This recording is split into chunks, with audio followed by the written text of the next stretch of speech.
Good morning, আমি তৃষা আর welcome to my channel lazy Trisha. তো সবার প্রথমে জানাই আজকে মেরি ক্রিসমাসের অনেক অনেক শুভেচ্ছা। এই যে সকালে ঘুম থেকে উঠেই আগে ছাদে চলে এসেছি একটু রোদ পোহানোর জন্য। সকালে উঠে এত ঠান্ডা লাগে, তো আগে একটু ছাদে রোদ না পোহালে আমার ঠিক ব্যাপারটা ঠিকঠাক হয় না।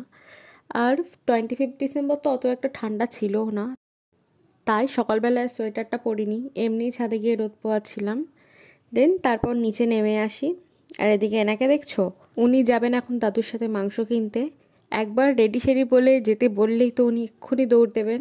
চুপচাপ দাঁড়িয়ে রয়েছে ওই জন্য পোজ দিয়ে। এই যে দাদু আর উনি চললেন মাংস কিনতে।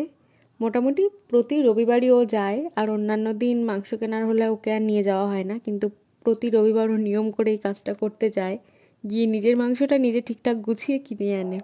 আর তারপর নিচে নেমে এসে দেখি মা ফ্রাইড রাইস বানানোর প্রিপারেশান নিচ্ছে, মোটামুটি কাজটা এগিয়েই রাখছে করে। আর স্পেশাল দিনে তো আমাদের একটু অকেশন অনুযায়ী ভালো খাবার দাবারই হয়, আমার আনন্দেই হয় এসব। আর এদিকে মাংসটা তো ম্যারিনেট করে রেখেছিল, তো এটাও একটু পরে কষাতে দেবে। আর এটা হচ্ছে লাড্ডুর মাংসটা, ওর জাস্ট নুন হলুদ দিয়ে সেদ্ধ করা, আমাদেরগুলো থেকে তো দেওয়া যায় না, ওরটা আলাদা করেই করা হয়। এই যে ফ্রাইড রাইস রেডি, তোমাদের সাথে একবার শেয়ার করে দিলাম। আর এদিকে তো মাংস হবে বলে মাংসের আলুগুলো ভাজা হচ্ছিল। তারপর আর কখন মাংস চাপিয়েছি আমি আর সেদিকে খেয়াল করিনি, খাওয়ার সময় পরে দেখেছিলাম। আর এটা হচ্ছে ঘুগনি, সকালে জলখাবারে আছে আজকে। আর সাথে লুচিও ছিল, আমি লুচির মধ্যে একটু জোয়ান দিয়ে মেখে রেখেছিলাম, বাবা সেটা বেলে দিয়েছে। আর এই যে এখানে বসে বসে আমি ঘুগনির সাথে খাওয়ার জন্য পেঁয়াজ লঙ্কাগুলো কুচোচ্ছিলাম। পেঁয়াজটা তো এমনি কুচিয়ে নিয়েছিলাম, বাট লঙ্কা কাটলে আমার প্রচণ্ড হাত চলে, তাই ওটা আবার কাঁচি দিয়ে কুটকুট করে কাটলাম। এই যে পেঁয়াজ লঙ্কা কাটা হয়ে গেছে, আর লেবুটা তো উপরে ছিল তাই আর নামানো হয়নি। আর এই যে বাবা বসে বসে লুচিগুলো বেলছিল। আমি অ্যাকচুয়ালি এত নরম করে মেখে দিয়েছিলাম তো ঠিকঠাক করে হচ্ছিলই না, আমি গড়বড় পাকিয়ে বসেছিলাম। তো মাকে গিয়ে দিয়ে এলাম ভাজার জন্য। এই যে মাও ওইদিকে ভাজতে লেগে গেছে লুচিগুলো। আমি তো এখানে দাঁড়িয়ে দাঁড়িয়ে ওয়েট করছিলাম কতক্ষণ একটা লুচি ভাজা হবে, আর সেটা নিয়ে আমি হাঁটা দেবো। তো ফার্স্টে লুচিটা তো ভাজাভুজির পর আমি আগে নিয়ে খেতেও লেগে গেছি। তারপর একটা একটা করে মা ভাজছিল, আর আমি ওপরে গিয়ে সব রেডি করছিলাম ব্যাপারগুলো, থালা প্লেট নিয়ে গিয়ে। এই যে আজকে লুচিটা হলো, তিনজনের সহযোগিতায় কিন্তু লুচিটা হয়েছে। কেন কি আমি মেখে দিয়েছি, বাবা সেটা বেলেছে, আর মা সেটা ভেজেছে, আর তিনজনে সেটা খেয়েছি।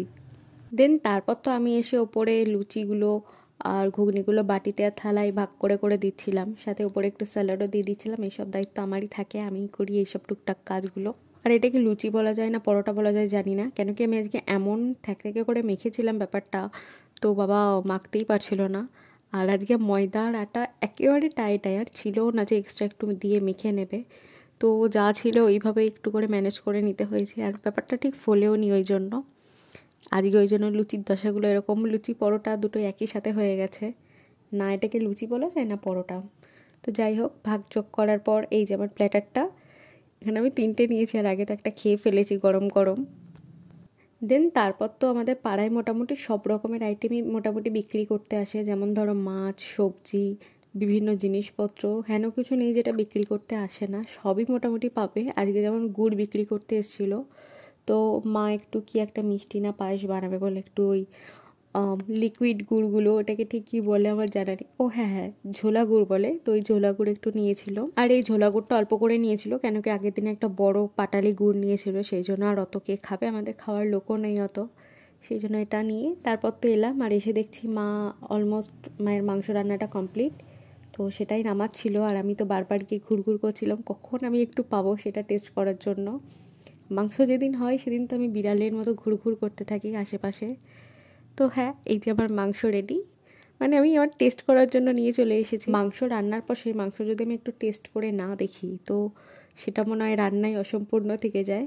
মানে যতবার বাড়িতে রান্না হয়, তো মাংসটা আগে আমি একটু টেস্ট করি, দেন খাওয়ার সময় যা খাবার খাই, এটা আমার হিসাবের বাইরে, এরকম একটা ব্যাপার, ছোটো থেকে এইভাবেই অভ্যস্ত আমি। দেন নিচে তো একটু ঠান্ডা ঠান্ডা লাগে, তাই উপরে ছাদে বারবার গিয়ে বসে থাকি। তো তারপর একটু ছাদে গিয়ে বসেছিলাম, রোদ পোয়াচ্ছিলাম, আর বাবা এই মিষ্টিগুলো এনেছিল, এগুলো তারপর ভাত টাত খাওয়ার পর এগুলো খেয়েছিলাম।